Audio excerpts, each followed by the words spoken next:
to use it. But like now I'm just finding ways to actually use it and stuff and make it useful and stuff. But like before I didn't really have any knowledge on how to use it, but I just knew I wanted it and I needed it. Yeah, so there's a lot of good shit, man. Like I've also been using Final Cut to sort of edit the show. I mean, I don't edit it, but to make clips and stuff. Yeah. The show is just one take, but learning how to do reels and vertical, you know, crop things vertically, and I do add like a little bit of post-production, some effects and things like that. So yeah, I use Final Cut as well on my MacBook, and I mean, I used iMovie decades ago when it was super basic, but I found a lot of really good information on YouTube. Have you been able to like get good tutorials and things as well to like fill in the gaps? Yeah, like cutting and like cutting clips, obviously making videos and like putting that what is it called, the transitions and stuff. The transitions, yeah. Like that stuff was pretty easy. I didn't have it down to the dates, but like, I could do it. But when it comes to color grading, I actually thought it was difficult. I thought it was so hard, you know, like I mean, my first video that I shot, I edited that myself. Actually, I didn't shoot. It was just like fragments of me on the stage. Yeah, so I just grabbed those ones and I made it into a lyric video. Okay. And then I ended up uploading it. That was last year on July 31st, probably. Last year on July 31st, that's when I uploaded it up. But like this year, I actually like did some actual editing, and I'm satisfied with this editing that I did, and the videographer that shot it, it was really cool. Like I feel like I'm underpaying him. Yeah, because it was really great. Because I know a lot of people that charge a great deal of money with the type of like shots that he took for me. Oh yeah. Yeah, and plus it's not just shooting, because like he just doing like he does research about it. I think I didn't know he was doing research about it until like I just showed up to shoot, and he's like, "Yo, let's try this out." I'm like, "Oh, cool." And then like, yeah, so it turned out pretty well, and I actually edited it up. Like I feel so satisfied about it. Nice. Like, and I feel like that satisfaction is what is really important and stuff like that, because I'm satisfied about it, like no matter what anybody says or like any criticism, I'm still like content with like what I created. It's still a win. Yeah, like I'm still like, yeah, like, you know, like I mean, I take a lot of people like did give me comments and stuff like that, and like comments as I go, they tell me things and I change those things. Like different people have different eyes, but as far as vision and like how I want the video to look, like what scene do I want on like these lyrics and stuff like that. Like yeah, I did all that and I put that together and stuff like that. And the transitions, like I put too many transitions before, and then I had some people comment. They're like, yeah, you gotta do it like this, like have some more straight cuts, blah blah blah. Switch that up, and yeah, like their advice was good. And then I had different people look at it, and then my first attempt, like editing the first, because I first attempted to edit the first video, the shots that my videographer took, that was really, like, to me they were great. But like to some other eyes, like some other professional eyes, it was like, damn man, it looks like a middle school like dance party or something. I was like, yo, I was laughing too, because we turned off the volume, and then he went ahead and searched on YouTube. It's like squeaky sounds, you know, like those basketball squeaky shoes. Mm-hmm. Yeah, and then we played a video with those sounds, and it was hilarious. It was funny. And I was like, okay, fine, I'm not going to do this. I'm going to reshoot this again. Yeah. And then, but we ended up shooting a different video. And then that video that I'm trying to shoot, that video that I didn't finish, we're going to reshoot that. And it turns out it's even better, like, because I got like a model like that's down to shoot this video. I will be taking her out to check out some spots and stuff like that, and like take some test shots or whatever this Saturday. So yeah, I'm excited about that. It's important to share your work with other people, get feedback before releasing it. I think that's a really important, just to get it refined, you know, because you can only look at it or listen to it for so long before it just you get numb to it almost, and you're just sick of it, and you're glossing over things that are maybe pretty obvious, but your brain just can't really process that piece of art anymore. True. So yeah, I've actually started doing that with with some mixes and running them by a friend of mine, Garrett, who's another really talented engineer, and we just sort of do like a show and tell. Yeah. A couple times a month, and send each other work just to like try and poke holes in it, to try and like find faults or just try and find things that we could do better. And it's been really cool, like having someone else's perspective, if you're okay, like being vulnerable and open to, you know, constructive criticism. You can learn a lot from that. Oh hell yeah, like you can learn a lot. Like for me, I don't even take it as like more like, you know, like more like the words itself, like constructive like criticism or whatever. Like I just take it more as like you know, somebody else's his opinion or like point of view, and like if I like what they're saying, then it's great. Like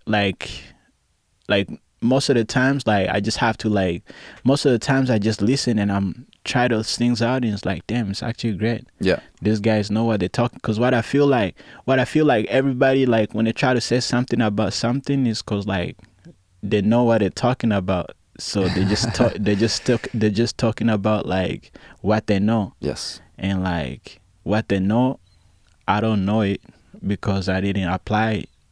That's basically it. And then, but yeah, I see what you're saying. That's really great. That's how I look at it too, because I know I'm unexperienced in this field and stuff like that, even though I got some experience. So like everybody else's eyes and stuff like that. Honestly, when I show people my work and they say it's good and everything, like I feel good, but at the same time I feel like they're not being honest. Yeah, there's a lot of that. Yeah, because there's always something to change. And like there's always something that somebody doesn't like about something. No, yeah, if somebody's got nothing to say, then that's not, there's something off there. Like everyone's gonna have an opinion about it. They're just too shy probably to share that with you. Yeah, or like they feel like the work was great and they don't want to like discourage or something like that. But I don't know. That's when you can really find your true friends, I think. At least that's what I've come to know over the years.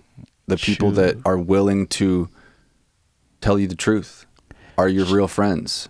You know, even if it hurts or if it's maybe not what you want to hear, they're going to tell you. That's true, but it's also vice versa as well.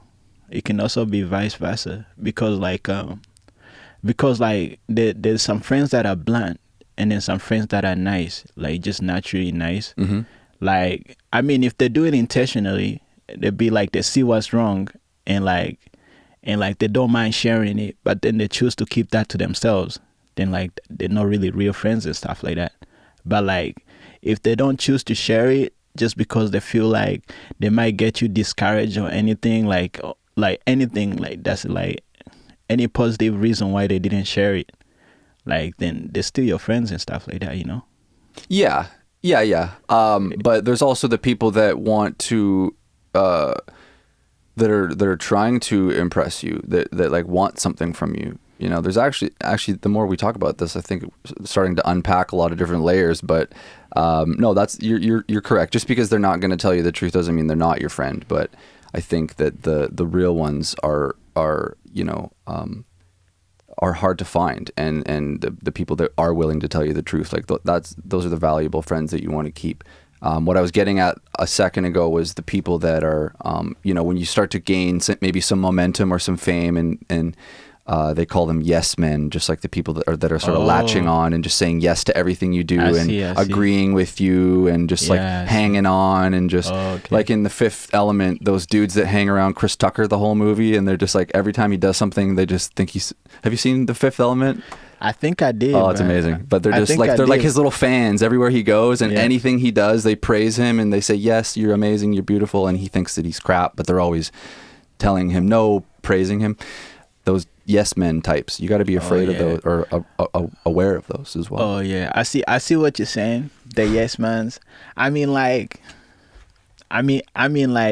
that's true. That's true. But I also feel like sometimes you might, like, I don't know, like, it depends in like what point of view, you know, because like sometimes you might need those kind of people, because like it depends. Like I say, like, I shouldn't limit like myself to like the amount of people I show my work before I drop it, because like either way, if I have those yes men might be like okay, cool, like, you know, it's kind of like motivation, like, you know, I'm cool with what I'm doing and stuff, like, you know, they can make you feel like, because like, yo, imagine if you had those yes mans to the no mans. If those yes mans were no mans, everything you do, they're like, no, you know, it's kind of discouraging in a way, right? You probably don't want to keep those people around either, because like they just, everything you do, like, damn, everything I do, you just don't agree with it. Yeah. You know what I mean? Like the really strict parents constantly hanging around you. Yeah, true. Or disapproving parents, yeah. Yeah, true. I mean, I look at it like mostly, like, don't take me too serious. It's because like every time I have a conversation with someone, especially if it's questions and like we're trying to figure out things, I just look at it in like philosophical, in a philosophical point of view. Like, you know, like what you told me, I'm not gonna agree with it. I'm also not gonna disagree with it. I'm gonna try and look at it a different way. So like that's basically what I'm saying. Like like there could be those yes mans, and you know what I mean. But I feel like at that point, if you have those yes mans around that whole time, you probably need them around. Some people do, I guess. Yeah, I know for me, like, I don't particularly like to. I'm not social. Oh. I hang around all alone quite a bit, and so for me, that's not something that I think would be valuable. But there's definitely a time and place for it, you know. Yeah. If that's part of your image or your brand, and you know, especially in the rap world where it's all about like your crew, your team, people you come up with, and like showing them in your videos, and showing them and you know, bringing them to sessions and stuff. And I understand there's a whole culture around that, you know. Yeah. But just, it's interesting that we have different opinions on this, and different viewpoints. So I think that's great. Speaking of friends and team and stuff, how's Killa Ams? I haven't talked to him in 100 years. Yeah, he was actually gonna be here. He was gonna be here. We just got a session a little bit, like, you know, I was supposed to be here at 5, right? Yeah, but I ended work pretty early. So he was gonna meet me out here around that time. Oh, So, really? I didn't realize you were going to be bringing him. Or they, because I mean, I would have wanted to see him, but I don't, you know, like when I reached out to you, I wanted to have you on the show. Yeah. Yeah, makes sense. Well, I guess like it all worked out. Yeah. That's fine. Yeah. Are you guys still hanging out? Like still making music? And Oh yeah, man. Killa Ams, he actually goes by Tamba now. Okay. Because Killa Ams is probably like just a childhood name for the people that know him. But he prefers Tamba now. Timbre? Yeah, Tamba. How do you spell that? Tamba. Oh, Tamba. Yeah, he prefers Tamba, or like his actual name. Mm-hmm. Yeah, and then like, but for the people that know him as Killa Ams, he don't mind, you know. Yeah. He don't mind that either, because you know him as Killa Ams. But yeah, man, me and him, we still cool, man. We do our thing. Good. We see each other here and there. Like, he's been a really great friend, man. He's really grown. Mm-hmm. Like, he's really grown, like you know, like personality wise, like like, you know, like in the span of like 2-3 years, like, man, like I've seen him grow. Like, I was like, yo, I seen him grow, even inspired me to grow.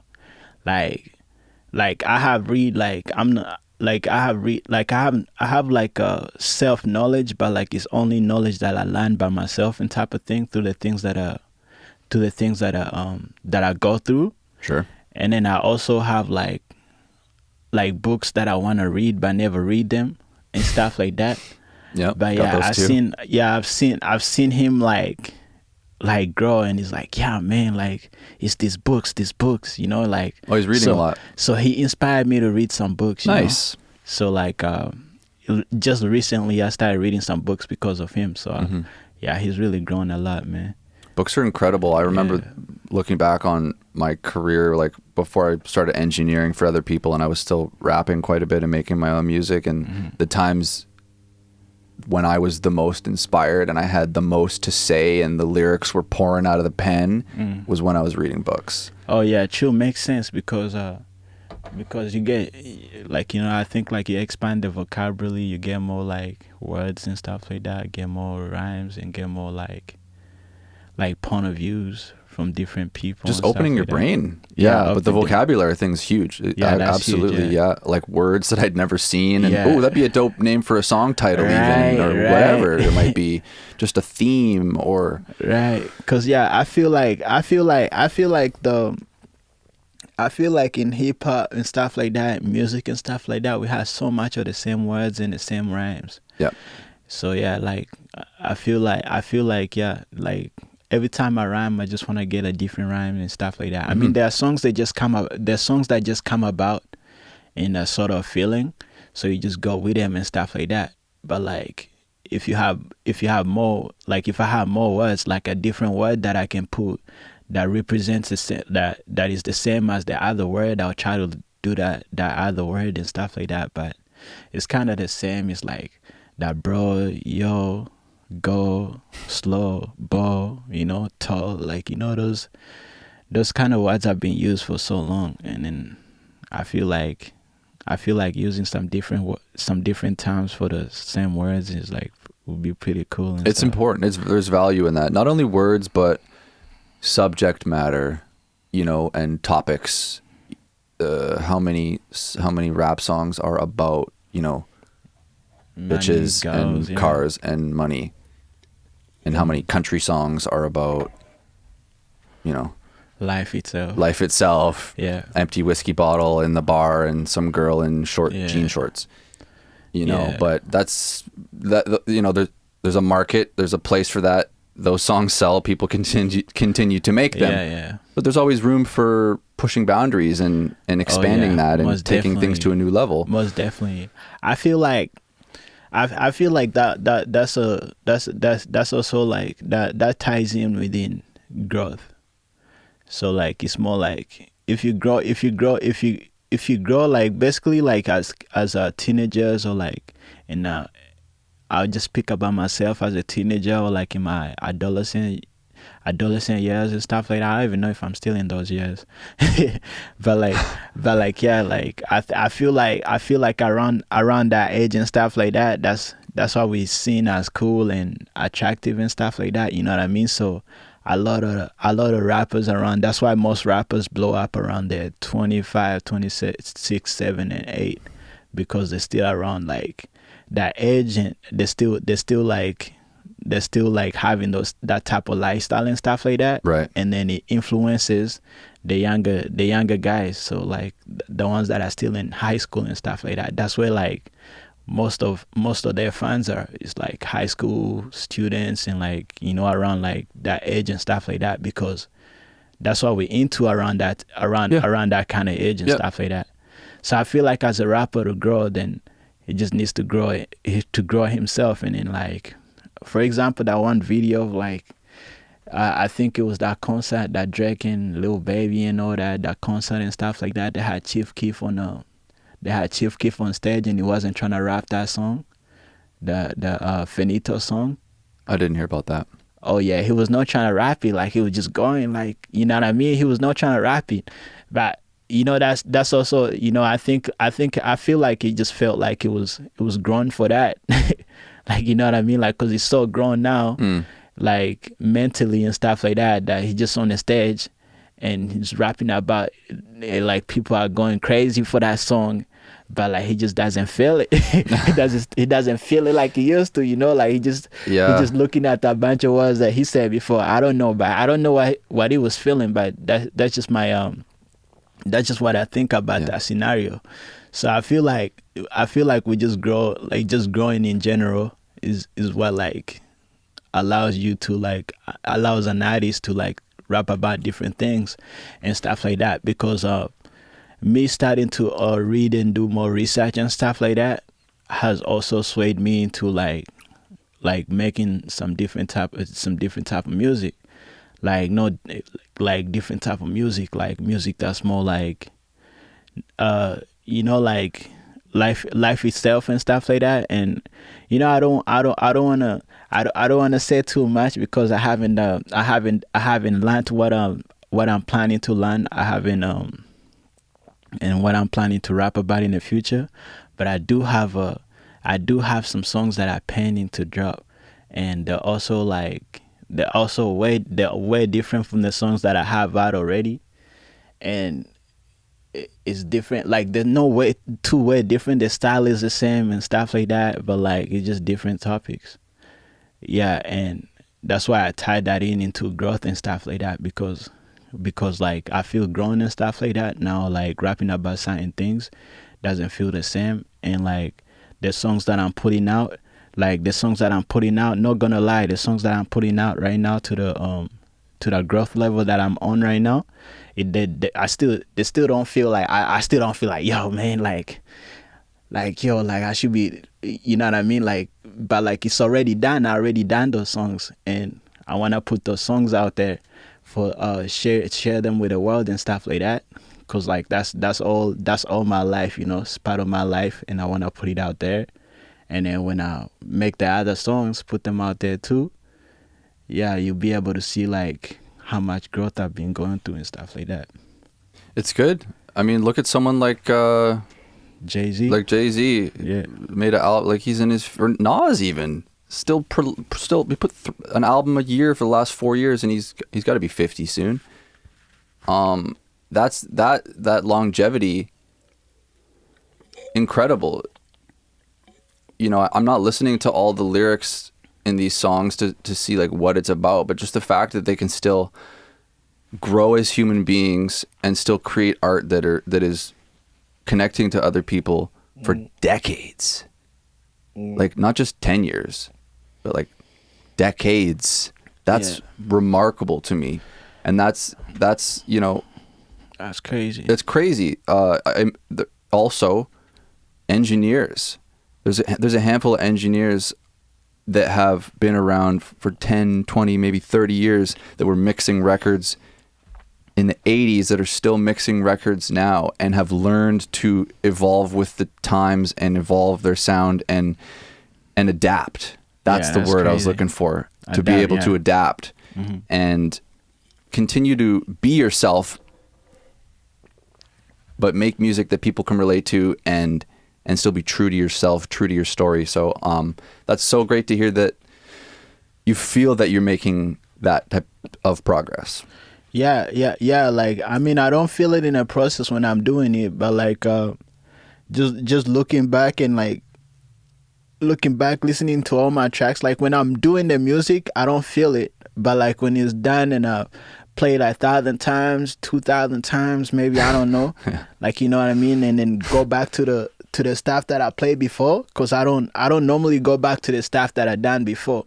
But like some point when I go back and then I actually see the music that I have right now, it's more like damn, I'm rapping about the same things, but like better things, and also like other things as well, like, like with life and stuff like that. And do you feel like your choice in beats is changing as well? The type of sounds that you're finding attractive or that you're gravitating towards, has that been evolving? Like the taste of beats? Yeah, your taste in beats. Yeah, I would say like to me, I've always like like when you hear a beat, a beat that you like, a beat that you like, you say this is a great beat and stuff like that. So I've always had that in me, like, but as far as taste and stuff like that, yeah, I feel like right now, I feel like the level that I'm on right now is just more of like even more creative level. It's more like I want to have certain sounds, like sounds that I hear and that I've had, or like that I want to like incorporate and stuff. Like I want to get this sound from over here and put it over there. Like I mean, I don't know the producer stuff or like the engineer stuff. You go on a laptop and stuff like that. But like I know the sound, and I'm like, okay, like I want this sound. Can you try and use this sound? I see. So maybe you're getting better at like your vision is getting more clear as to like what you want to hear. Yeah, basically like what type of sound do I want to have? Like, you know what I mean? And like you know what I mean? Like what vibe am I bringing out? Like basically like I've got a producer I've been working with. Shout out to Brack Hendricks. Yeah, he's like I've worked with him since around 2021 there, I think 2021. Yeah, I was like basically like making songs on his beats and stuff like that, and then later on we kind of evolved into like I just sit there when he's making a beat and I'm like, okay, try this, try that. So he would play me some beats that he already played, like these are great beats, man. But I'll be like, damn, that sounds kind of sad, and it's not even a sad beat, but to me it sounds kind of sad because of the melody that's behind it. And I'm like, yeah, I want to do like I want to do like a happy, joyful type of vibe, you know. Let's try this, let's try that, and stuff like that, you know what I mean? So like, and then we go on like building a song like that, and then he obviously he's been doing music for a minute, so he knows how to, you know. I'd be like, oh yeah, let's try having this, like he puts that beat on. I'm like, let's try it going like this, let's try it going like that, let's try it going like this, let's try it going like that. You know what I mean? Like it might be like doom doom doom. It's like, no, I want it going like, you know, to you know, something like that. But yeah, so basically I forgot what my point was for me to get there, but that's what I'm like, you know, getting out to, like when it comes to the level of like creativity and music and sound and stuff like that. So yeah, maybe to answer your question, I'll say probably yes, but like it's more like the sounds that I'm trying to create now, that I'm trying to like be making songs to. I don't feel like I want to be making like songs to the same sounds that have been out before already. Yeah. But I do like respect and also value like sampling other beats from way back then. Right on. And I'll also like, there's a lot of beats that I would like to sample as well. No, personally, I mean just sitting there and being like, yo, let's sample this track or whatever, right. You know, because I don't. It would take me some time to like learn how to really do that stuff myself, you know. Do you think you can just put that on the ground? It's kind of making me nervous having the water near the computer. Yeah, I got Thank you. So who are you working with primarily right now, as far as your engineer, your tracking engineer, and beats? Is it the same person, or are you sourcing out beats and then recording at one studio? How is that working? Yeah, like I haven't been able to look for any beats for as long as about a year and a half. Like look any. I just go to the studio. I go to Brack Hendricks' studio, and he shows me some beats. And if I like the beat, we go with it. Always start, like, as for most recently, as this year began, we just like start making a beat from scratch. And Wicked. then also like also another guy is Lomax. Lomax in the cat. He works with I don't know if you know New Kyang. Don't think so. Yeah, he's a Asian artist. He didn't really grow up in Asia. He grew up in the States, so it's kind of weird, but it's cool, you know. It's like a weird kind of cool. So yeah, he makes music. So he makes music and stuff, and they started their own like studio or like movement. It's called Foreign Familiar. Yeah, they started it with some other guy. His name is not on top of my brain right now, but like yeah, they're doing their things. I work with them too. They were still going to school when met Lomax and Brock Hendricks. They were doing school at Douglas College when Brock reached out to me, and then I went over there just to find out that, oh damn, I can go to the studio for free because it's the school studio, and I guess they needed to record some people Yep. for their like school projects or whatever. Yep, I remember that. And then we ended up making some bangers that I felt like that I wanted to drop, and we made those bangers, and a year later I dropped those songs, and then I still have more songs that we made together and stuff like that. Incredible. Like yeah, and then like yeah, so I went to them. I went to them, and so I go to them like if I have enough. Now they have their own studio and stuff like that, and charging and stuff, you know. And the last 2-3 years haven't been the most fortunate for me, but hey, they've been fortunate enough. They've been fortunate enough because I'm still here, and my family's still here, and everybody I know is still here. So the last, I think I still have it open here. The last project you put out was this one. Yeah, Back and Better. Back and Better. I actually had a song out and I took it out. I had a song out, a single after Back and Better, but I took it out. Yeah. No, so that was done with Brock. That was done with Brock. Yeah. I was done with Brock Hendricks and Lomax. Lomax was that co-producer. Are you talking about, little like Max? Is it Max Z who was affiliated with Chaos Club for a bit? Were you talking about Little Max? Is that what you're saying? No, I'm talking about Lomax. Oh, Lomax. He goes by Lomax in the cat. That's his IG and producer name. Lomax? Lomax. I thought we were talking about something totally different. Yeah, we talking about Little Max. people. Yeah. Brock Hendricks and Lomax. Okay. Yeah. So very cool. Well, anyhow, that project sounds really good. Thank you.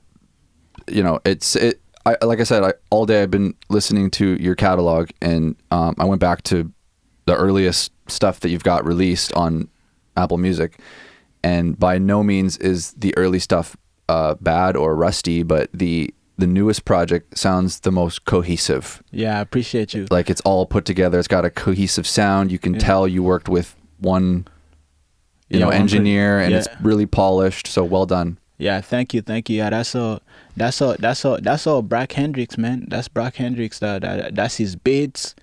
That's his beats, and that's him in engineering my stuff. Yeah. And then he got really busy and stuff like that within the time period where I wanted to drop that mixtape. So he wasn't the one to mix and to master it, like, cause he was already like mixed, like the demos. Like when we do the demos, it's when we do the demos, like before, when we do the demos, I even felt like, yo, they're ready to drop, but they haven't even mastered those things. But then like that's the thing, like being around these guys for quite some time, I've also developed an ear. So like right now, like when they send me some things, I'm like, when anybody like send me some things and they said they mixed it or anything, I know how it sounds when I left it. Yeah. Basically, if you know what I mean. Like when I left the studio, I know how it sounded like. Yeah. Like, yeah, basically. And then they say, oh yeah, I tweaked some things up. Like, yo, I can't hear that thing that you tweaked up, But like if you tweak something up, I'm able to hear that as well. But yeah, and then the mix and mastering. The mastering, I did get a friend, Josh Mader, another rapper. Okay, he's a Vancouver rapper, and he mastered that he mastered those for me. And then we was talking about producer. I can't forget Yan Sambito. Yeah, Yan Sambito is another producer that I go to, and he makes some fire beats. Me and him have not constructed a beat from scratch.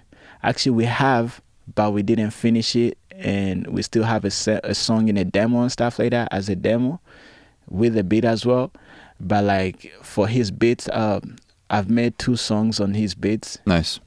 He dropped one on his producer mixtape, and then I have the other one as a single for my anniversary.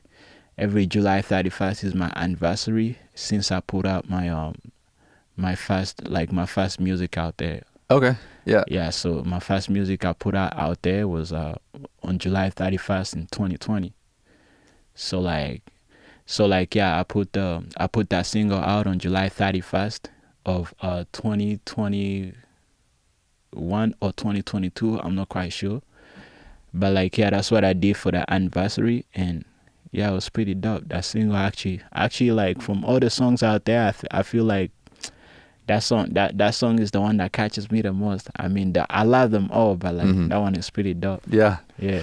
So, does your writing process change song to song, or depending on who you're working with, or is it pretty consistent? And can you tell me a little bit about how you go about that? Yeah, to be honest, I've come to notice that I feel different vibes with different producers and stuff like that. Like for example, like when I was still recording with you and 2Track, actually I didn't record with 2Track that much. I recorded with you mostly at 2Track. It's more like for you guys, you kind of wanted like an artist to just like the vibe that I felt. It's like you just want an artist to come through over there like ready with their lyrics and like ready to make a song. Yeah, you know what I mean. And that's cool and all. And like and it was like and I could do that within the period. Like I don't think it was my style of making music. Sure, but like I was going with it still. You know, and like cause yeah, you would advise me like, yo bro, you should watch your time, you know, because I'm charging you for by the hour. Yeah. So if you don't have the lyrics ready, then you know I don't want to be charging you a lot of money and stuff like that. But like to me, like that didn't matter, to be honest. Like if I had as long as I had the money, I was like, yo, I don't care. I want to get this done. Yeah. You know what I mean? Like, so I just want to be in the studio and just make this, you know what I mean? And but I feel like as I grew into making music, when I made Brack and Lomax and them, like it's like the way I like to make music is like on the spot. I mean, I like to write sometimes when I have the beat. I write that stuff, but I don't write the whole song, just the hook. I see. Just the hook and stuff. But like after that, I just love like just hitting the studio, like with nothing. You hit me with some beats, and I'm like, damn, I like that beat. Let's make this song right now. And then we start making the song. You feed off the spontaneity about like being in the moment and feeling it in the moment, and then wanting to create then, as opposed to. Yeah. I was always really curious about that because I personally like never did when I was an artist. That was never the way I worked myself. I always was like very conscious of my time and you know, I never actually paid anyone else to engineer. I was always engineering myself when I was rapping, but I always thought that it was odd that people could find a beat and write to it and then come prepared and use the time that they have at the studio, which is the reason they're at the studio, is to use the equipment that they don't have at home to actually do the recording part. But I'm so over trying to understand that or trying to convince people that it's wrong, because like that's how 99% of people do it. Yeah. So that's just the way it is. That's really how they do. That's really how they do it. I didn't know everybody does it like that. Not everybody. I mean, the artists that I still continue to work with today don't. I mean, when I book sessions here, people bring their lyrics and they've got shit like, we're ready to record. I press record and we record, and then when they're done, they leave. Yeah, it's a recording session. I see. Like for me, it's like, yeah, I like to be like, you know, I think like my style of making music also like resonates with like my lifestyle. You know, like it's not up to now that I like to it's not up to now that nowadays I like to plan out a few things and stuff like that, but like my way of life is more like in the moment and stuff. Yeah, sure. Know, like in the moment type of thing, you know. It's like, oh yeah, like it's within the moment, you know. So like yeah, like just making music and stuff, I like it to be in the moment. I feel like like even when I make, also like when I create, like you just have to really watch this. When you create something within the moment, you can't recreate it. That's what you need to know. You can't recreate it. Like you make it within the moment, you're like, oh yeah, I'm gonna just head back and I listen to the track, and I mean maybe some people are different, but to me, when I create it within the moment, it's when like, you're feeling inspired. I like inspired, and I'm feeling like, you know, that's literally how I feel within that moment. Right. Okay. So everything that I'm spitting is like I'm using the right vocal cords, you know, the right like delivery of what you're actually feeling now, not what you wrote on a page what a I'm week actually ago. feeling right now. And interesting. And like, I mean, like sometimes the producer might be like, oh yeah, say that again, say that again, say that again, but I'm still hitting it because I'm still in the same moment. I just made that stuff right there. And then, you know, so like when I make it right there and I go back and I'm like, oh, let me come back and re-record that song or something. Like, it's not gonna come out. Like, it does not come out like the way it was before. Yeah, that's always really hard. So to I always things. go back like, oh, damn, like, yo, that very first one was the best one. Yeah. Even though I want to change these words out, like, you know what I mean? Like, just leave those words. I mean, like, we could try, like, so that's why it's like, when I hit the studio nowadays, it's more like I leave with a song. So if I don't leave with a song, it might be a little bit difficult finishing that song. Yeah. You know what I mean? So that's basically what it is. Like I hit a beat, speed, and then done. And then like, let's go on to the next one. Let's get back to that. If I like it later, I'll drop it. If I don't like it, then it's about like more like all my songs I like, so all my songs I'll drop. Good. Amazing. Yeah, but like... Yeah. Well, that's very cool. I no one's explained it or sort of articulated it that way, and that makes a lot of sense. What you're saying to me makes a lot of sense about being in the moment, capturing a feeling, and being on the microphone at the time that you're actually experiencing that. Oh yeah, like I'm experiencing, and that's the reason why I'm saying that. Oh yeah, like I feel like I've grown a lot, and like when we was talking about the music growth and stuff like that. That's why I'm saying I feel like I've grown a lot. But and like the things that I said before, it's like just because I said them within the moment and that's how I was feeling, like I still don't feel bad about them or like bad about putting them out there. It's still my consciousness my consciousness and my desires, my fantasies, where my head was at within that moment. Because when I'm spitting them, I'm still going by like, oh, should I say it like this? Should I say it like that? Should I say it like this? Should I say it like that? Like, you know, what am I really trying to say here? Like, you know what I mean? This is what I'm trying to say. You know what I mean? I'm basically going within the moment at that moment. Yeah. No, that's great. It's a performance, really. When you talk about it that way, you're in the studio and it's you're capturing the feeling of you're performing what you're feeling at the time, basically, and capturing that on the microphone, and then that song. That's why it's so hard to come back and redo bars or because you're not in the same headspace as you were in that initial session, right? It's like a freestyle, but like an edited freestyle. An edited freestyle, yeah. So basically, like when you freestyle, you're freestyling the words within that moment, right? So like when you try to do them again, they're not gonna hit as much because it's not coming straight off the top. Exactly. You know what I mean? I mean, you can write like, you know, like I feel like the greatest artists are the artists that can write down those words and feelings and then go in the studio and do it. Those are great artists. You know what I mean? Because like if you can do it like that, then at that point you've mastered your art, you've mastered your delivery, and how you've mastered yourself, really. Because like if you go down and write those things down and then go to the studio and spit those things how you wrote them down and it's still hitting hard, then that's crazy. Yeah, no, that's where you're really mastering the process.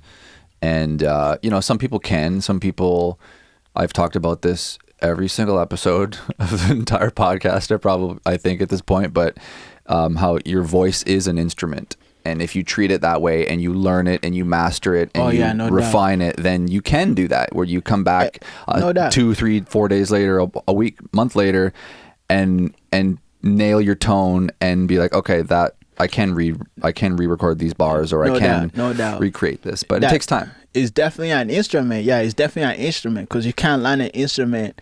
You can't learn an instrument within a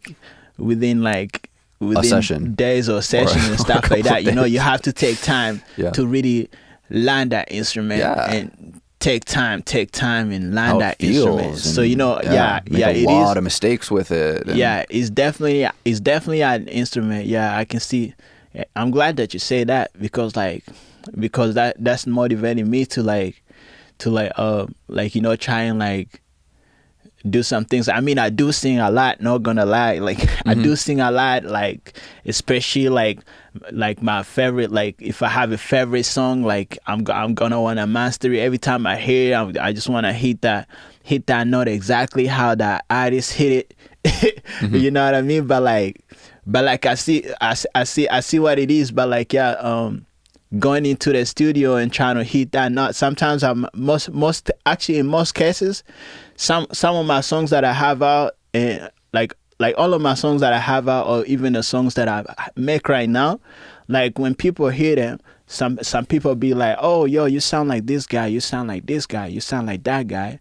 You know what I mean? That's only because like that artist, I have a favorite song by that artist, and I've had it plenty of times, and every time I hear it, I just wanna sing it exactly how he sang it. Yes. You know, like when I go in the studio and I try to hit the floor, hit the whatever, even though I'm not trying to copy anything, like it's still in there.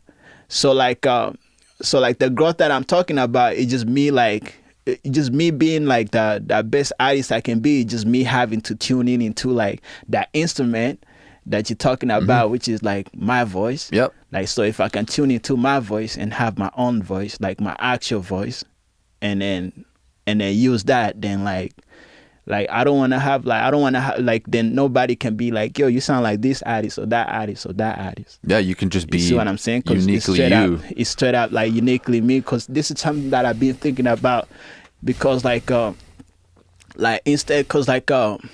I feel like when I go into the studio and record, like this has been something that's been on my mind like from time.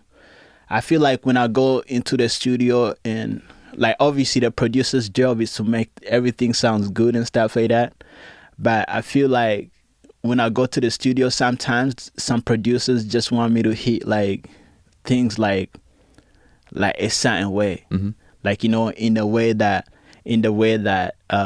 maybe the top artist is hitting it within the time period. Have you actually got that feedback before? Like they're trying to get you to sound like somebody else. Like they know. I don't think they're trying, but I feel like it's kind of like a drive. You know what I mean? Like, cause I come to the studio, I'm like, yo, I wanna, like, as long as it sounds like this, like if I hit it the way I'm hitting it, like, and it just hitting, and it sounds in my ears like, yo, damn, I was hitting it. Yeah. Like, yo, say it again. You know, and then like, and yeah, I mean, I don't want to speak much about that topic because I don't understand it either. Okay. But like I feel like that's kind of, sometimes it's kind of like the motive, you know, when it comes to the, also like the mixing of the tuning the vocals and stuff like that, like trying to tune the vocal into like trying to tune the vocal into like the a certain artist that they hear on the song, or like hear within my flow or something, like, you know what I mean? Like, yeah. So I feel like what I need to focus on and what I'm finna be focusing on is like, okay, or like what I need to stay off the get go. I'd be like, yo, man, it's cool that it's like that, but like, yo, I want you to like just focus on my voice, like, you know what I mean? Just don't think about any artist. Just listen to that and just tune it to like the most clear and crisp it could be. Ultimately they should be helping you become a better or best version of Raf M Peak, not something else. I mean, like, good producers should be able to hear what you're doing and coach you and maybe give you feedback, but not try and change it. Just try and hear your potential and bring that out. I would hope. Yeah, no, and also I could be like, I could be looking at it in like wrongfully, you know. Maybe maybe me and that artist do sound alike, you know, and he's trying to bring that out. It could I don't be. know. It could be like, just it could the be vocal like, range. Even it could be a lot of things. Yeah. yeah, it could be a lot of things, you know. So maybe I'm overthinking it or anything.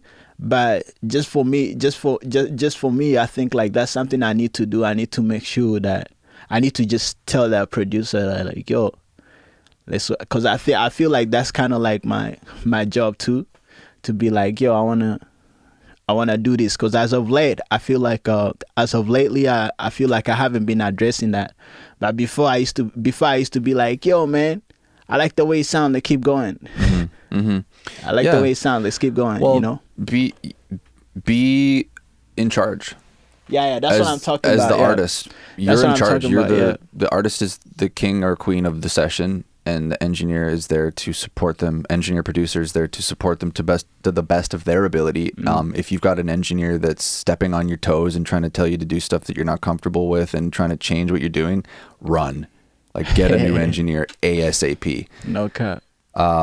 Because that's killing the vibe. That is just so, that's like the cardinal sin. I mean, I just said it a few moments ago, but really they should be there to support you and nurture you and bring out your best abilities, your talent. Yeah. See what that is. Yeah. That's what I've always tried to do. Yeah, that's true. But also it could be the way I'm looking at it too. That's what I'm trying to say. It might be. It could be the way I'm looking at it too, because when I see it, it's like maybe he's trying to do the same thing. That's what he's thinking that he's trying to do within that moment, you know. But like, it's still, you know what I mean? Like, but that's what I'm saying. Like, it's partly my fault. Like, if I don't like the way it sounds, yeah, you gotta speak up. I need to be like, okay, yo, I like it. Let's move on. Yep. You know what I mean? Like, as opposed to like just being like just hitting it and stuff like that. I mean, I'm an experimental type of guy, so I like to experiment sometimes. So like, do you feel like your vocabulary and technological understanding of maybe Pro Tools and those things has grown over the years? And to frame that question in a different way, like, do you feel more confident in the session being able to ask for certain things because you've learned like the technical side of what things are called and like all of that? Oh yeah, like like yeah, bro. With the technical stuff, all that, like that's not me. At least not right now.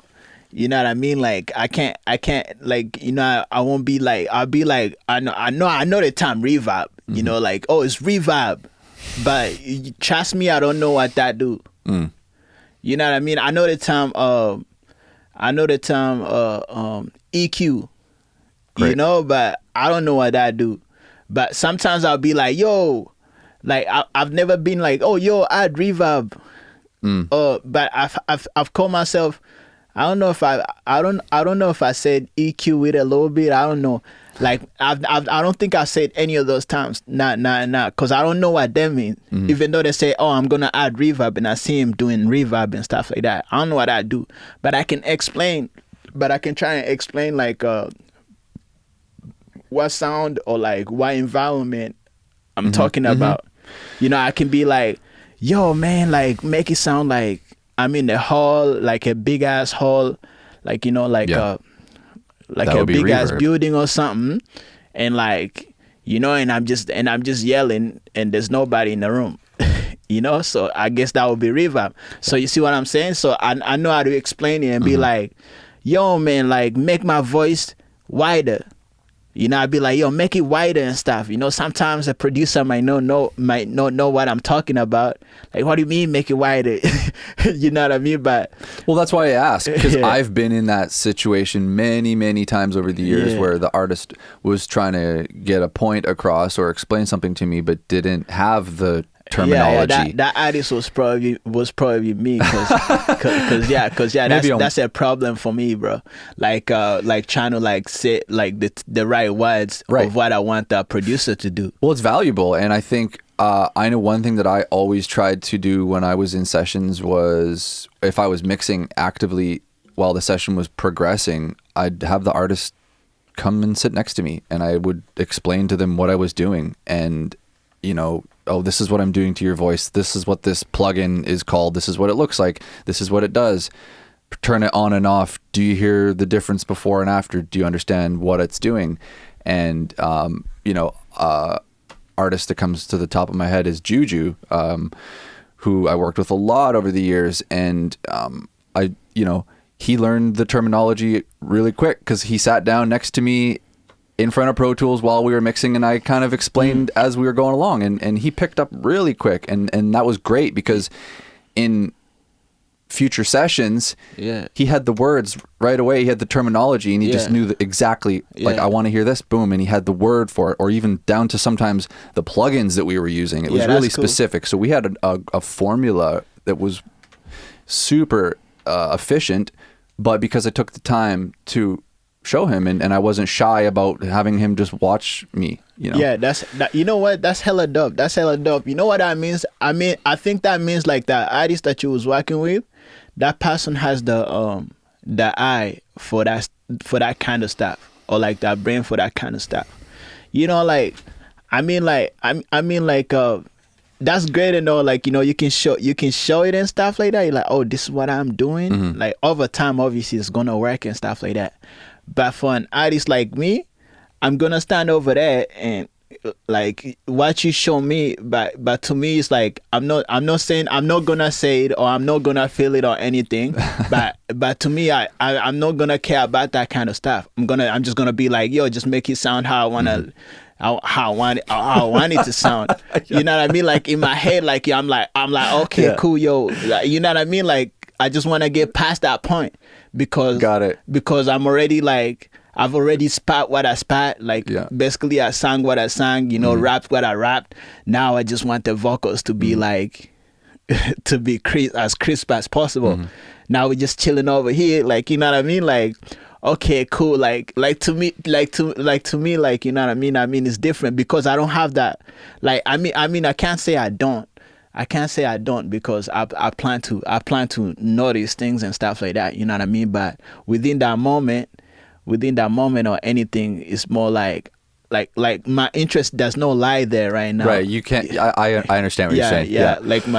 But if you have an artist that has an interest and like their brain is wired like that, then he's gonna understand that stuff and he's gonna want to hear that stuff. He's gonna want to be like, yo, what was that you just did? Oh, it's called reverb. Oh, reverb. Oh, cool. Then he's gonna remember that later. Yeah. But like for somebody like me, I'm like, oh, reverb. Yeah, reverb. Okay, cool. And then keep going, but I'm still not gonna know what reverb is later on because I wasn't paying attention. I wasn't trying to put it into my brain to know what it is and stuff like that. Can you see there being some value in that to at least maybe learn a few learn a few terms at least, not like sitting there for 10-20 minutes watching and learning how it's all done, but at least maybe some of the words and the terminology? Do you think that there could be value in that? It's good to know. It's good to know, and there will be value because I'll say this and you know what I'm talking about. Yeah. But at the same time, I feel like it might also be a problem in my point of view. I mean, in my point of view, because I might say EQ, and I think what I mean is EQ, but I might mean something else. So I feel like trying to explain what I want to a producer is a much better approach. Even though it's gonna be a headache for the producer, he's still gonna like try and like see what I want, and it's gonna keep trying until I be like, yo, that's it. You know what I mean? That's it right there. You see what I'm saying?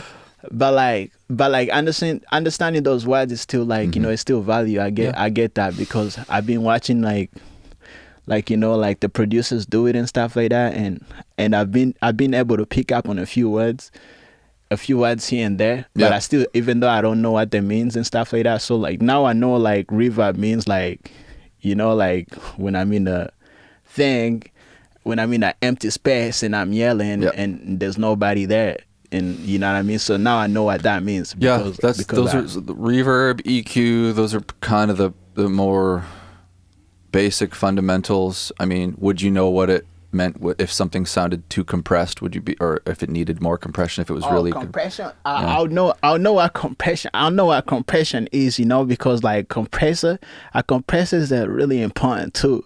and I picked up on that because like because like as an artist, I still have the desire to like chill at home and just chill and like record whenever I want to record and stuff like that. So like always having a studio or like having I want to have a producer that's my producer. Mm-hmm.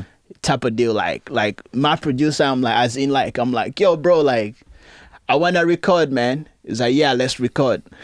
You know what I mean? Like that's what I mean by my producer. They're ready to go for you whenever, like they're ready to make music. Basically ready to go whenever. Yeah, like I want to record, like, okay, let's make time. It'll come to you, let's record and stuff like that. You know what I mean? So like even though I don't have the eye for those kind of things like AQ, blah, blah, blah, like producing and stuff like that, I know there's some people that want to do what to be what producers and stuff like that. So if I can provide the tools, they can just keep learning and I can just show up and record. You see what I'm saying? So like the important tools and stuff like that, like I know, and the compressor is a pretty important tool. Yeah, it's one of them. Because like I'll never forget the first day I was spitting. I was like, "Yo, what was that? What you doing to my vocals, bro?" Yeah. You know, and it just sounded so crisp and so nice. I was like, "Yeah, dope." Yeah, compressor's dope. Yeah, that's probably compression. Yeah, compression. Have you? Maybe you already do. Have you considered? Or at any point in the future, are you interested in building your own booth or sort of space where you can record at home? Not saying you're going to get into mixing yourself, but just to have a home setup. Oh yeah, of course, man. Like, it's really just part of the growth of like for anything that any man desires, they're gonna want to have it within their arm's reach, Yeah. So like, so it's definitely a goal. I get more fortunes and get some more money and stuff. Like money ain't an issue. I'm gonna have a whole studio right next to me. Why not my room? Mm-hmm. Yeah. So like, yeah, it's always been a desire to have a studio within my room or like within my household or something. Yeah, because from my experience, having the ability to just even record demos, record yourself, and then get in the habit of hearing your own voice back in the headphones and getting used to that process of recording versus just rapping or singing in the car or in the shower is so valuable. It is so valuable. Important to, like we were talking about before, like learning that instrument, really refining it. Because in order to learn that, you're going to want to hear it. Exactly. You're going to want to hear what you're playing on an instrument in order to learn it. And hear it back, because it always sounds different played back than it does in your own head. Yeah, always. For sure. Yeah, always. And always, you think you're amazing, and I've been there many times before, and I remember when I was younger and had things memorized and rapping whole verses and songs to myself in the car, wherever I was, and then first learning how to record and oh, that's what I sound like, or like, oh, my voice is squeaking there, or oh, I'm running out of breath, and I didn't actually notice that I was running out of breath while I was rapping to myself. So all those little things, the nuances and the details you really pick up on when you can record it and hear it back. It's super valuable. What are you working on right now that you can tell us about? Anything on the horizon? What I'm working on, I kind of already foreshadowed it. It's a music video. Yeah. And I'm planning. July is always my anniversary month. So we can predict something for 31st. I just go ahead and tell you that I'm dropping a music video on July 1st. The first was it? July 31st is an anniversary, and I'm always planning something special. Okay. You know what I mean? I'm always planning something special for July 31st. I'm not saying that you should expect something, you know what I mean? But I'm always planning something special. Nice. Yeah. But like July 1st, I am dropping my first official video. Last time I have a video out, but I just consider it a lyric video since it was just a stage performance, and then I just put lyrics on it, so like this one will be my first official music video. I edited myself, and my boy George Han, he's the one that shot it, and I have some people in there, some of my people in there. Yeah, and I edited it, like, like I'm proud of it. I'm proud of it. Final Cut I think Pro. I'm satisfied with what we created Amazing. with our own hands. Just us, Yeah, man. just us, just being there and Mhm. vibing and stuff. Mhm. So yeah, and I also have a final showing. So if you could make it, I'll be dog. So I have a final showing at the Fountainhead Network Okay. and stuff like that, because everything is edited and stuff and ready to go. And right now me and my producer and the artist that I have featured on, we kind of still in that battle of like we just battling it out with like the mastered version and stuff. We're like, yo, we already had some few mastered version, like, oh, yeah, let's get out, you know what I mean? But we're still in that battle. Oh, yeah. But it will be ready by July, by June 18th. That's when our final showing is, and having some people together and stuff like that, possibly around 10 or 15 people, and just get together and watch. And then I'll basically talk about myself, my journey through music type of deal, and like, how I came about. It won't be a long conversation. Mhm. I just basically say how I came about to make that video, and like my future plans type of deal. Nice. And then like with the music scene and stuff like that, and then like what I would like my people to do for me in order to succeed, of course. Like yeah. So basically that's what I'll be talking about. I'm basically inviting people like people that have a certain interest in my music and stuff like that. Like, people that be like, yo, you dope, you're gonna make it. Those are the people I'm inviting over to that session. Yep. To watch that video, give me some feedback. I always like feedback. It's good for you. Yeah. Yep. Valuable. Yeah, Well, send me an and invite. Yeah, for Definitely, sure. man. I'll keep it on my radar. Cool. Who are you excited about coming out of Vancouver right now? Or who would you like to collaborate with that you think is dope in the city right now? Who I like to collaborate with? I mean, like, liking to collaborate is not really I think I always feel like collaborations just come within the moment. It's like normally planned collaboration haven't been like a goal for me. Like, I mean I'll say like, yo, let's collaborate, or like someone will be like, yo, let's collaborate, but it just doesn't tend to work out, and it kind of messes with credibility a little bit and stuff like that. But I do like collaborations on the spot, type of deal, within the moment. Like, I'm at the studio with somebody pop to the studio, they do the song, and they're like, yo, let me, we hop on, I hop on the song, or he hops on the song, type of deal. Yeah, like that, something like that. I like how it goes. I like how it goes like that. And for the rappers within the city, man, I already know I don't be paying too much attention, but yeah, I would have to hear like songs. Even when I hear songs, I don't think I'll get the feeling. It's just really the feeling of like just linking with somebody, and it's like, I had your songs. Let's do. Oh, but I did make this proposal to somebody I know. I've been in the studio with him before, and his name is Quiz. Yeah, Quiz. I think Quiz and I have Quiz. Yeah, of course. Yeah, I think Chris and I have a kind of the same style, but like he's more Afro beats though.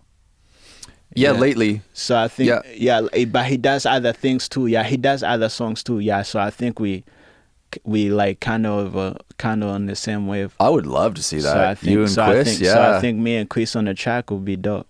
Yeah. Is he? I know he's like a globe trotter, but is he in Vancouver right now, or because he travels a lot, he's all over the place? Well, I don't know, cause we don't talk or anything, but like I've seen him around. That'd be sick. That'd be dope. I gotta have him on the show too. I did ask him. He said, "Yeah, I'm down."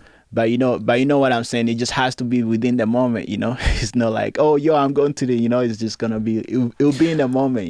Well, what if just make it happen in the moment? for the sake of argument or the sake of, proposal for you, if you had a song that you liked and you were feeling it and you thought, oh, this voice would be really dope on this it. one. Yeah. Oh yeah, I see. And what then send it to him and be like, yo, I got an empty verse for you, and if you could pick anybody, well, I guess you already said, he'd be the first one, but that's what I mean, because it doesn't I know you're a very spontaneous in the moment guy and I respect that.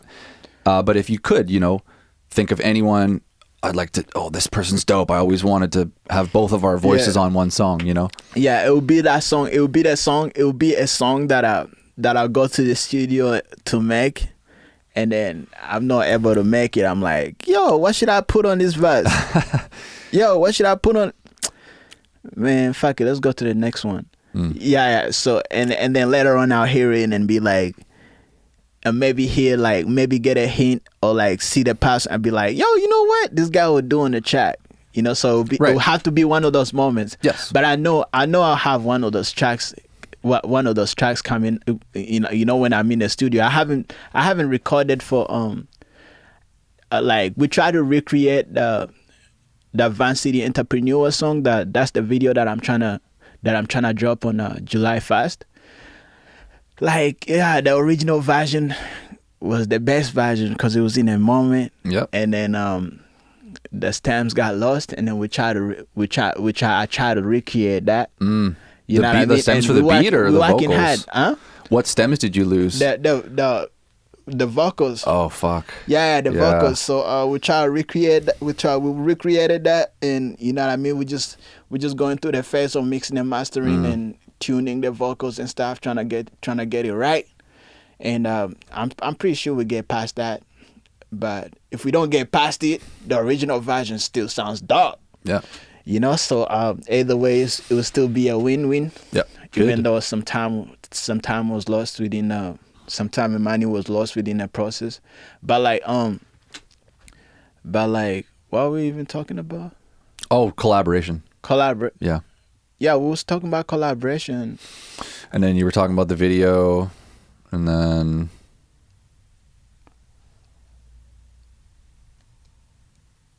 oh yeah, I was like, I haven't recorded in a while, and until I redid the vocals. Yes. For the VANCITY Entrepreneur and stuff. So other than that, I haven't, and I've been missing the studio, missing to speed in the studio since when did I last make a song? I think you said it was about a year. Maybe 3 months. Maybe it could have been 3 months ago. Oh, 3 months. Not gonna lie. It could have been 3 months ago, but it feels so long. Like the last time you were in the booth. Booth recording and stuff. Yeah. But it's been a year since you released a song because that project is 2022. I've been in the studio. Yeah, I've been in the studio, man. So you have been working in the studio. I've been working. Yeah, I've been working. Yeah, thanks to Brock Hendricks. He had me to his home studio for quite a while. We just go in. When I have a producer that's there to record, trust me, I'm there. Trust me, I'm there. Yeah, but if it's trust me, yeah, I'm there. If it's a money thing, that's that money hasn't been a friend to me right now. I mean, for the last 2-3 years, but if it's coming in, man, I'm in the studio every day. If it's coming in, man, trust me. Good for you. Yeah, that's what I'm saying. I've been working. I have tracks to drop, man. I have tracks to drop. Just getting that mixed and mastered, and it'll be on. Yeah, and also now, the way I'm approaching the game now is more like dropping the songs that you know what I mean. There's no point of dropping if I don't have that promotion strategy or that fans to get that going and stuff like that. So that's why I haven't dropped anything. Well, that's smart. I mean, that's years. Because you're absolutely correct in saying that.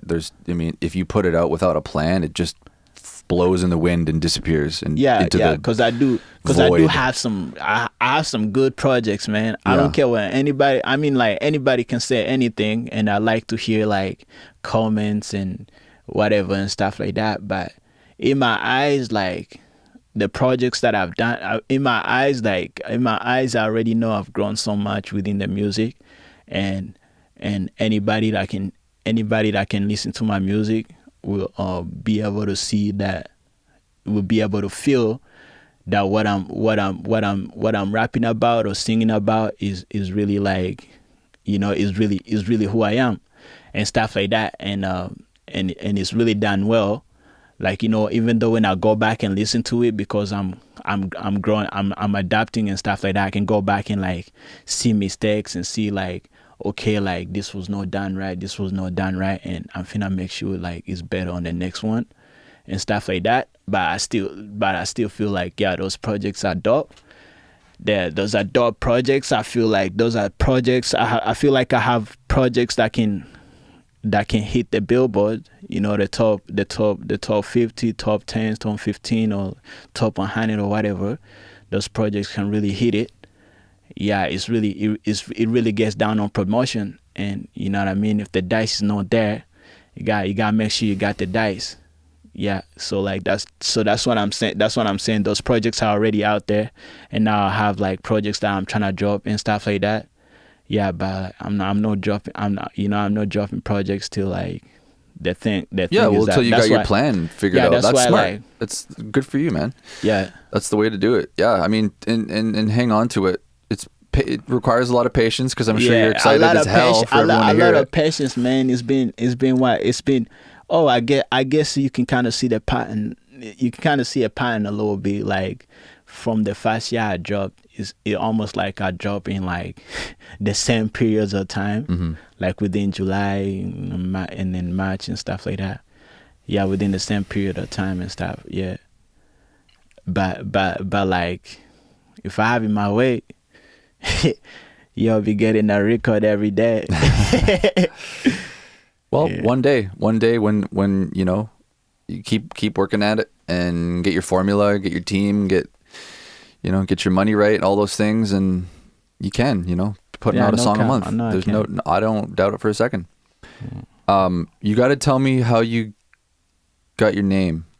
I don't remember if we talked about it on the last time you were on the show, which was season 1 back in the day, but you got to, tell me again. I remember. That's actually crazy. I know you recorded that. I know we recorded that for some time, and I don't know. I think you wasn't focusing on it as much, and then I started seeing you coming out. I'm like, damn, he put it on YouTube.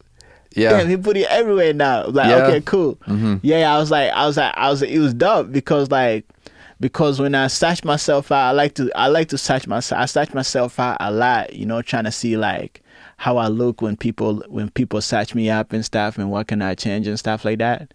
But yeah, when I search myself up on YouTube or like on Google or anything, you can see like I can see like, yo, that demo to Limo pops out right there. Amazing. That's cool. It's so cool. Like it just pops out right there. I'm like, yo, that's dope. Like I played it. I didn't play the whole thing. I played a little bit. I'm like, yo, that's crazy. That was some time ago.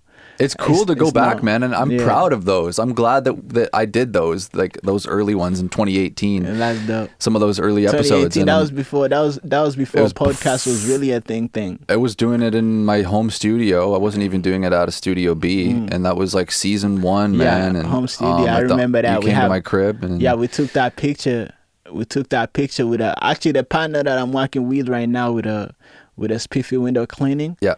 The window cleaning business he was actually in the picture, and me and him didn't talk for quite a while until most recent. No way. So yeah, we came over there. We took that picture. I got that picture there. I'm like, I looked at it like some time ago, and I was like, yo, this was a Max's crib. Yeah. Yeah, it's good, and we got into a lot of like your, how you came to Canada and boarding school in Uganda, and it was a great episode. It was a really good episode. That's crazy that you actually know that too of that, because I say that, but I wouldn't expect anybody just mentioning it, but the fact that you're mentioning it, that's pretty dope. It means like you know a lot about me, even though we haven't been like we don't be kicking it like that. Well, we had a good time, man, and I value every single one of these episodes, getting a chance to talk to someone, and the stories you were telling were super real. It was like, it's like your music. Like, your music is super authentically you. That's one of the things that I always admired the most about you and Killa Ams, Tamba. But you guys were always so fucking genuine, you know, and that came across in that episode for sure, and in your music. So, you know, if anyone enjoyed the episode today, I would encourage them to go back and listen. I think it's like episode 6 or 7. It's one of the really early ones. You and Killa Ams. It must be 7. It was a great time. It was a really good episode. 7 ring a bell. Yeah. But yeah, so how did you get the name Raf M Peak? Yeah, Raf M Peak. I don't know. I think we touched on that. Raf M Peak. They're all my names. Like Raf is a short name of a name that was given to me by my mom. So like my family called me the other half, and then my friends called me the first half.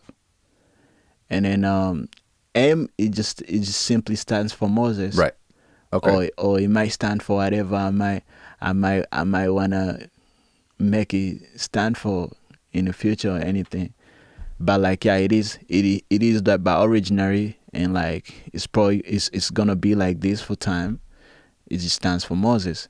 And then Peak is just a last name that I got from my stepdad when he married my mom. And when you come in, like most immigrants know that when immigrating from your country to a different country, they make you switch your name. I don't know why they do that.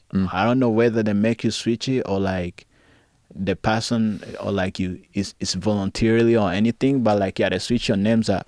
So something that I don't know why they do that, but yeah, you switch your name up. So I got Peak, and Moses is actually a name that was given to me by my biological father. Okay. Rest in peace. And then yeah, so I carried Moses and Peak with me, and then like Raf would I went in shambles, only available to my family and stuff like that. But like I just figured I want all my names, so yeah. I just made it Raf M Peak, and how he played, and I like the way he played out. Not gonna lie. And the rhythm that he makes when I say it. It does have a good rhythm. Yeah. Yeah. So I did. So I just went ahead went ahead and said, Raf M Peak. I made my name. I got this name when I first came to Canada. It was around 2013. 2013 is when, because my Facebook name used to be a different name, like my actual name, my actual African names. And then so I switched it out. I switched it to Raf M Peak. Yeah, because I wanted all my names. So I just Raf M Peak. Yeah. Well, it's got a great ring to it, man. Appreciate you. Yeah, and it's if people want to find your content on YouTube, Instagram, everywhere. Raf M Peak. Yeah. K. Yeah, that's RAF. Yeah. M Peak. Perfect. Yeah, Raf M Peak everywhere. Everywhere. Dude, let's wrap it up. This has been so cool. I appreciate you taking the time to hang out with me today. Hopefully everyone has enjoyed this. It's been Raf M Peak and Max Deshaw on the Demo to Limo. Wow, that's crazy. We're wrapping it up. I thought episode we were just getting 60. 60. Yeah, this is episode 60, man. From 7 to 60. Yeah, and we will have you back again in the future for sure. Thanks again for doing this. Thank you for listening, and we'll talk to you soon. Peace. Deuces.